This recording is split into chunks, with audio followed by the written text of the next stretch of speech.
Squeak, Rattle, and Roll. One day, Gordon was backing down onto the express for the return run back to Knapford. Ari and Bert are coming in the opposite direction and will switch onto Gordon's line. Out of the way! Express train is about to leave, sniffed Gordon. Ari and Bert had to back off. This made them cross. You steamies are all unclamped out, said Ari. When the Fat Control realized this, you all be scrapped, said Bert. Scrap? Pa, I'm as fast as I ever was. And the Fat Control will never do that, sniffed Gordon. And he chucked proudly out of the station.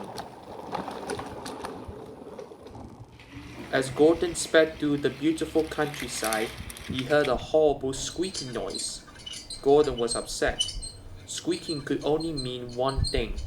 Something was wrong. What if Ari and Bert were right? He thought. What if the Fat Control scraps me? He decided to slow down. The slower he went, the quieter the squeak became. Gordon was delighted. Aha! If I go slowly, no one will hear me squeak. And he chopped slowly back to the end of the line. That evening, the Fat Controller came to see Gordon. Tomorrow is a very special day. I am taking some village children to Vicarstown. You, Gordon, are to take us there. We must be there by 9 a.m., so you must not be late. Yes, sir, said Gordon. But deep down, he was worried. If he went slowly, the children would miss their day at Vicarstown. But if he went quickly, the Fat Controller would hear his squeak. He knew Gordon was wearing out and would send him to the scrapyard. Even though the Fat Controller would never send one of his engines for scrap, Gordon was unsure after his last encounter with him on the express many years ago. He knew this might be his last chance to redeem before he finally been replaced on the express run on the railway. The next morning, Gordon set off to Vicarstown. He thought his squeak was over, so he began to pick up speed.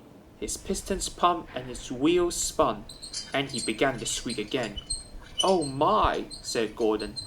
Then he heard something even worse. It was a rattle. Oh dear, he cried. Ari and Bert are right. I'm falling apart. What will the Fat Controller say? So Gordon slowed down. Gordon chopped slowly through the countryside. He thought things were going well. But the Fat Controller was very cross. He spoke sternly to Gordon out of the carriage window. What are you fooling around, Gordon? You must go quickly, or the children won't have time to explore Vicarstown, he boomed, and that would never do. Yes, sir, said Gordon sadly. Remember, you are the fastest engine on this railway, he added. This made Gordon feel proud. This might be my last trip, he said, but I'll get the children to Vicarstown on time. His wheels turned faster, his pistons pumped harder. Must be on time, puff. Soon he began to squeak and rattle too. And then he heard another noise, a knocking noise. But Gordon didn't care. If this was his last trip, he was going to go as fast as he possibly could. Gordon squeaked and rattled and knocked all the way to Vicarstown. Stepney, the Bluebird engine, was pulling a rail tour, was surprised. He had never heard an engine make such awful noise. Sounds like another steam engine ready for the scrapyard, sneered Ari and Bert together. But Gordon didn't care about that. He had made good time and the children would catch their time visiting Vicarstown. I made it, he cried proudly. Thank you, Gordon, shouted the children happily. I knew you could do it. But why you had not been to the repair yard, said the Fat Controller. The repair yard? Gasped Gordon. You have been making lots of noise. You need to have your wheels looked at. So you're not going to scrap me?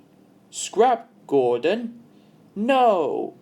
The fastest engine on Sodor. Who would pull the express? Gordon beamed with pride. Later on, the fat controller had some harsh words to Arian Budge, which I will not say anything about that. Meanwhile, Gordon had his pistons polished, his axles greased, and his wheels well oiled. At last, he didn't make any funny noises. Gordon was as good as new, and he felt even better.